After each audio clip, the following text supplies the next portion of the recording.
तो महराज साहब ने कल ही जो है यानी रिक्वेस्ट भी की थी, हम बताएंगे, बड़े मौदबाना अंदाज में प्रिंसिपल साहब से रिक्वेस्ट की थी कि ये जो है विद इन 2 डेज़ जो यहाँ से साफ़ होना चाहिए। तो मैं मशकूर और ममनून हूँ, शुक्रिया अदा करना चाहूँगा आम जनता की तरफ से कि फौरी तौर एक्शन लिया गया म्यूनसिपलिटी की तरफ से, वहाँ के ईओ साहब ने और प्रिंसिपल साहब ने, इन सब ने मिल के जो है अच्छा काम करने की कोशिश की। और साथ में ये कहना चाहूँगा कि कल जो ही महराज साहब ने यहाँ थोड़ा सा पब्लिक के बीच में बात की थी इस इशू पे, तो 10 मिनट के बाद कुछ जो मीडिया चैनल्स वो यहाँ पे आए और उन्होंने अपोजिशन के लीडर्स को या उनके लोगों को यहाँ पे लाया और एंटी महराज या एंटी एमएलए जो है कि उसी वक्त बाइट देना शुरू कर दिया कि बस महराज मलिक सिर्फ बोलता है। लेकिन महराज मलिक सिर्फ बोलता नहीं है, बल्कि महराज मलिक का काम बोलता है। वो जो बोलता है वो पत्थर की लकीर होता है, तो फिर वैसा ही काम होता है जैसा वो चाहते हैं।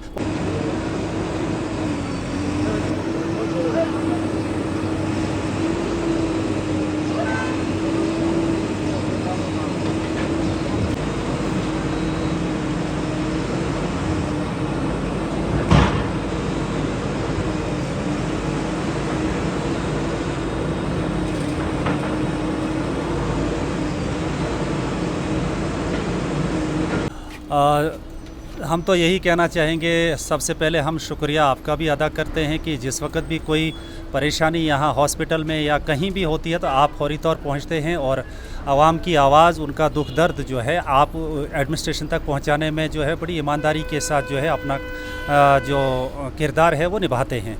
उसके अलावा मैं ये कहना चाहूँगा कि एमएलए महराज साहब जो हैं वो एक नमूना है, एक मॉडल हैं इस वक्त जम्मू कश्मीर की असेंबली के अंदर, क्योंकि इस वक्त पूरी रियासत जम्मू कश्मीर के लोग जो हैं यही चाहते हैं और दुआ भी करते हैं, और साथ साथ में वो महराज मलिक के जैसे रहबर को चाहते भी, और चाहते हैं कि पूरी रियासत के अंदर ऐसे जो है मॉडल, ऐसे नौजवान एमएलएज मिलें ताकि गरीब आवाम की आवाज़ जो है उसको उजागर किया जाए, उसको सामने लाया जाए।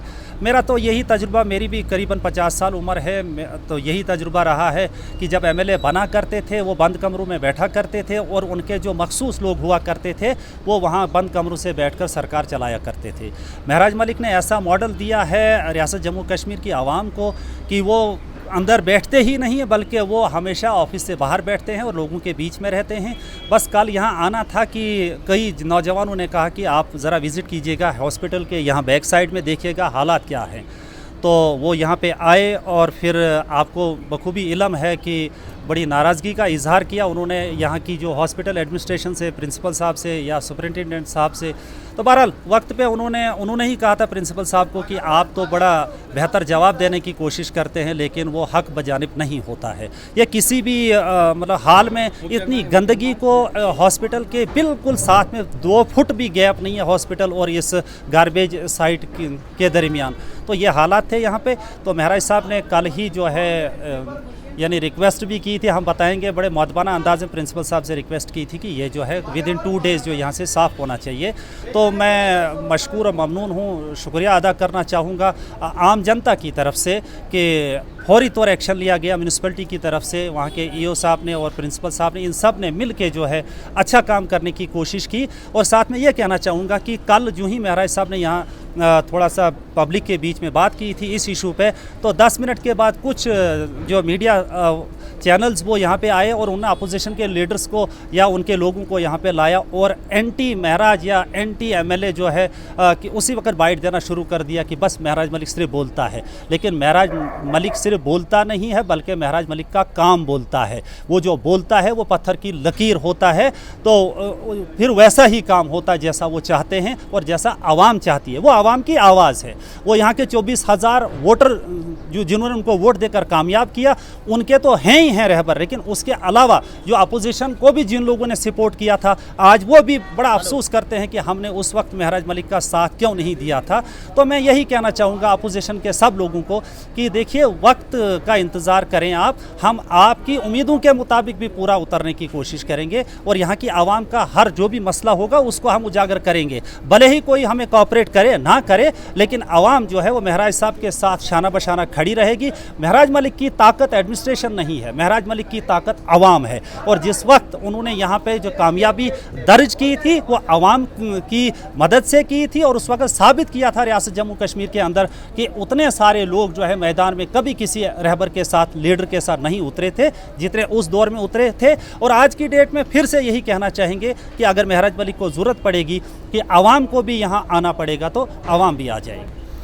देखिए, मैं तो यही कहना चाहूँगा कि हर सफाई आधा ईमान है, सफाई आधा ईमान है। तो अगर गंदगी आपके इर्द गिर्द होगी तो आप कितने ही सेहतयाब क्यों ना हों, आप कितने भी जो है वो प्रोटेक्शन क्यों ना करें, लेकिन आप बदबू से नहीं बच सकते हैं।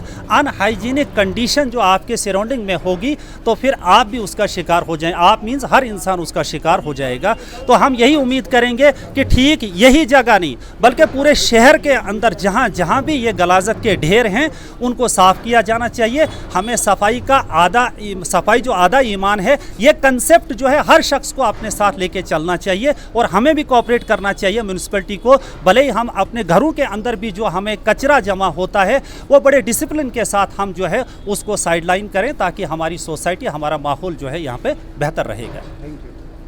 मैं तो एक्सीएन डोडा जो यहाँ पे कल परसों ही उन्होंने ज्वाइन किया हुआ है, मैं उनको भी रिक्वेस्ट करना चाहूँगा कि वो पर्सनली यहाँ पे विज़िट करें। और यहाँ पे जो है वो मुझे कह रहे थे उनके एडब्ल्यू साहब कि हमने कुछ एस्टिमेट वगैरह जो है म्यूनिसिपैलिटी को दे दिए हैं कि यहाँ पे जो है ये काम करना है। लेकिन कहते हैं ना, वार फुटिंग पे या यानी इमीडिएट और फौरी तौर पर मैं DC साहब से भी रिक्वेस्ट करना चाहूँगा कि वो एक्सीएन R&B और म्यूनिसिपैलिटी EO साहब को थोड़ा सा बुलाकर उनके साथ मीटिंग करें, और मीटिंग करने के बाद फौरी तौर पे इसका टेंडर जो है, चाहे वो रेस्टोरेशन के बेस पे या किसी और बुनियाद पे जो है यानी फास्ट ट्रैक टेंडर इसके लिए करें। क्योंकि रियलिटी आपने देखी अंदर जाकर कि पूरे शहर का जो वेस्ट वाटर है नालियों का वो यहाँ आ जाता है, और उसका सेंटर जो है वो यहाँ हॉस्पिटल है, GMC है। तो ये बहुत ही शर्म की बात है। 2-3 साल से यहाँ पे डिस्प्यूट बनाया जा रहा है, वो करने नहीं दे रहा है, या GMC वाले कह रहे हैं हमारी दीवार दी हुई है। अब किसका क्या मसला है? हमें जो है पानी का निकास चाहिए, और ये ड्रेन जो है सर फौरी तौर बननी चाहिए। तब जाकर ये एम्प्लॉइज़ जो हैं, ये भी हमारे भाई हैं जो इस गलाजत में, यानी अगर शाम को बारिश होगी फ्लड की सूरत में ये पूरा यहाँ पीछे भर जाता है, क्योंकि इसको यहाँ से जो है वो निकास नहीं है। तो मैं एक बार फिर से महराज साहब से भी और एक्सीएन साहब से, DC साहब से ये अपील करना चाहूँगा कि हॉस्पिटल के इन तमाम बीमारों को, पूरे डिस्ट्रिक्ट से ये लोग आते हैं, अगर इनका ख्याल रखा जाए और इनकी सेहत का ख्याल रखा जाए, वरना पूरी बदबू जो है ये यहाँ से पूरे हॉस्पिटल के अंदर फैलती है। तो इंशाल्लाह हम CDF में से, मैं MLA साहब से खुसूसन रिक्वेस्ट करना चाहूँगा कि अगर आपने पूरी कॉन्स्टिट्यूंसी के, पूरे डिस्ट्रिक्ट के लोगों की खिदमत करनी है, अपनी CDF फंड्स अगर आई है तो फौरी तौर यहाँ की एग्जीक्यूटिव एजेंसी को दिया जाए और इस काम को किया जाना चाहिए।